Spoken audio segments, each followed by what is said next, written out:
a omissão às questões de gênero na imprensa e a masculinidade da imprensa. Então, sim, há uma omissão. E, sim, a imprensa é masculina. E essa omissão, ela é estrutural. E, por ser estrutural, ela acaba sendo estruturante também da pauta da imprensa. Ela está na base do raciocínio que domina as redações. O jornal é masculino, o poder é masculino. Poder e jornal, eles estão ligados umbilicalmente. E não existe poder e política sem expressão, como também não existe jornal e imprensa sem expressão e expressão livre. Um outro aspecto que contribui para essa masculinização da imprensa é o surgimento dos jornais. É bom a gente lembrar que os jornais se consolidaram como um veículo de comunicação de massa em 1700, justamente coincidindo com o iluminismo. Razão, razão, razão. Essa é a fórmula do pensamento e é essa fórmula de pensamento que domina até hoje a imprensa. E os jornais, a maioria deles, são comandados por homens. Então, o que a gente tem? Uma unicidade de raciocínio. Uma fórmula pautada apenas pela forma de pensar dos homens. Só vou fazer um parêntese aqui de como isso aparece de uma maneira bem prática dentro da imprensa. Eu vou falar jornal porque a minha carreira é em cima de jornal e é mais tranquila onde eu estou. Um editor, um rapaz muito culto, inclusive, conversando comigo, falou: mas você não tem dificuldade de comandar o jornal? Eu disse: não tenho. Ah, é porque você pensa como homem. Eu disse: o que é pensar como homem? Pensar como homem assim, você é direta, você fala o que tem que falar, é objetiva. Então, na cabeça dele, esse é um atributo apenas masculino. Eu até pensei, eu vou fazer análise, porque será que eu estou me diminuindo? Eu disse: não, o problema é ele, não sou eu. Eu tenho mais do que ele espera. Ele não espera isso de uma mulher. E para chegar num comando, ele acha que ela tem que se masculinizar. E não é isso. Agora, é um editor. Então, óbvio que isso acaba refletindo na pauta do jornal, no modo como vê, é o modo como vê a vida, o modo como vê a notícia.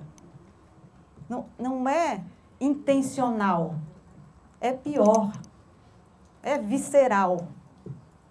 Então, a gente precisa também educar a sociedade para que a gente comece a mudar essa forma de pensamento.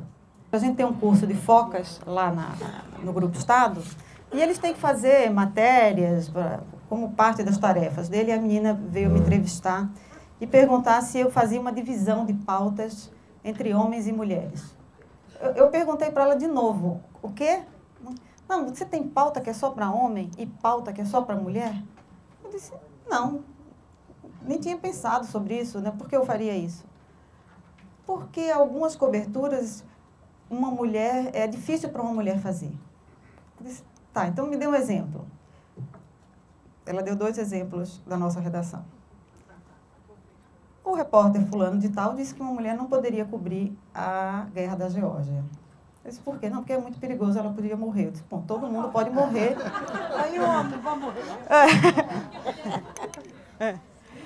E um outro comentou com ela que uma determinada pauta que foi feita não poderia ter sido feita por uma mulher porque o repórter entrou na floresta amazônica com 5 homens rústicos e não seria adequado uma mulher entrar sozinha com esses 5 homens. Eu fiquei pensando: poxa, eu não entraria na floresta amazônica com 5 homens rústicos.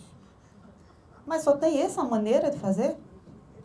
Não passa pela cabeça desses dois profissionais de sucesso que pode haver uma maneira diferente de fazer que não seja deles. É a invisibilidade. E a invisibilidade de forma de pensar. Só existe uma. O jornalismo, a imprensa, ela não contempla o fato, que eu acho muito boa essa definição do Rousseau, de que há pensamento e imaginação. E a combinação de pensamento e imaginação é emoção. A pauta social e a pauta econômica. Os jornais estão focados na pauta econômica, na pauta política. Os assuntos sociais são assuntos de mulherzinha. Tem menos espaço. E mesmo eu, que sou chefe de redação, que sou a última palavra na redação, quando eu vou sugerir determinada pauta, eu percebo gente olhando para mim assim, o que essa mulher está falando? Por que ela acha que isso é importante? Algumas pautas seguem, outras não seguem, porque jornalista, não adianta você chegar e dizer para ele, faça. Ele sai que nem gato, né? Balançando o rabinho, fingindo que vai fazer e desaparece. Então, isso está presente de uma maneira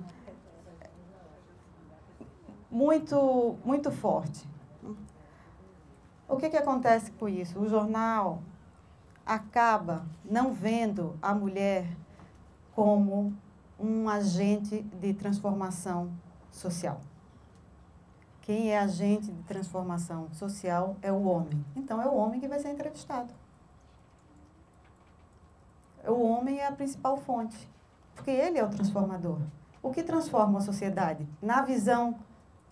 Nessa visão racional e masculina, é a economia, é a política. Não se vê uma outra possibilidade de transformação que venha de microações ou que venha de investimentos sociais. E a imprensa não vê, é difícil de ver. Porque o pensamento é direto, é a razão. Olha, para que você vai espalhar uma solução? Para que você vai entrar no que é complexo se uma medida econômica vai resolver? E não é assim. A eliminação da miséria do Brasil, ela passa com muito peso pela mulher.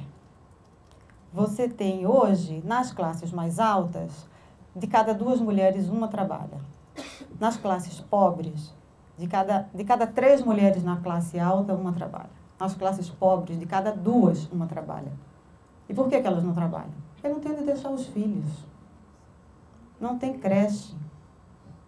E na medida que essas mulheres puderem entrar no mercado de trabalho, isso vai girar a economia. É só a gente ver o que o Bolsa Família fez.